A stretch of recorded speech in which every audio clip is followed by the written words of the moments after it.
to the four corners of the earth, because we're going to be asking questions and bringing you information that the mainstream media is absolutely ignoring. An emergency doctor blasting Bill Gates, the fake pandemic numbers, now in question as the economy collapses.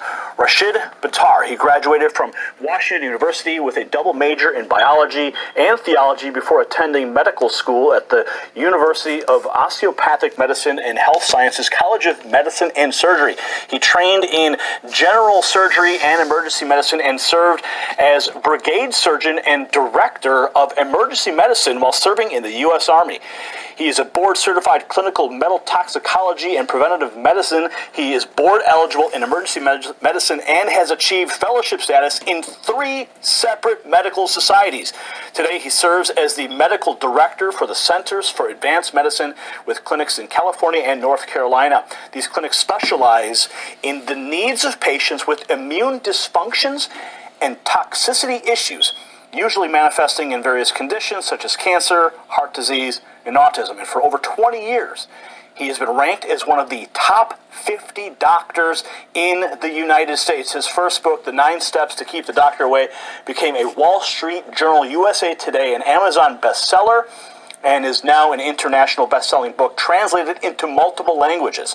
Now this week, a video he made called out the fraud that has been the White House putting out this press release demanding accountability from the World Health Organization and committed to investigating the response, the false claims, and the cover-up. So explain to our viewers what led you to this discovery and how the numbers never supported their claims.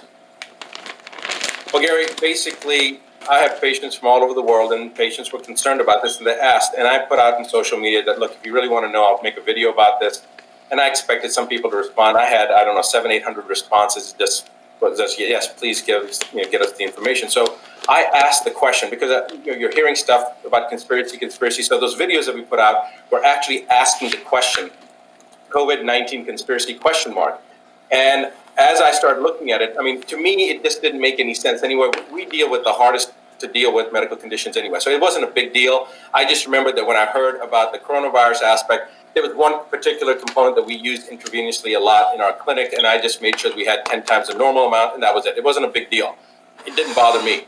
However, as I started looking at this information, and as I started seeing that this is actually a chimeric version, something that was developed here in the United States in 2015, it was published in Nature magazine, that it was developed in the University of North Carolina, Chapel Hill, where all the initial studies were done. The chimeric research, despite having a moratorium by the U.S. government to prevent any chimeric research, by the way, just so your audience understands, chimeric research basically means that they're taking a naturally occurring substance or virus, in this case, and then mutating it, genetically modifying it, changing the configuration morphologically to gain function. It's called a gain of function study or gain of function research. And that basically means that they're making something that already may have some potential to cause harm, making it more harmful, making it more virulent, making it more resistant. And basically that's what I found, that they took the SHC014 strain of the coronavirus, the surface antigen component, and brought in the backbone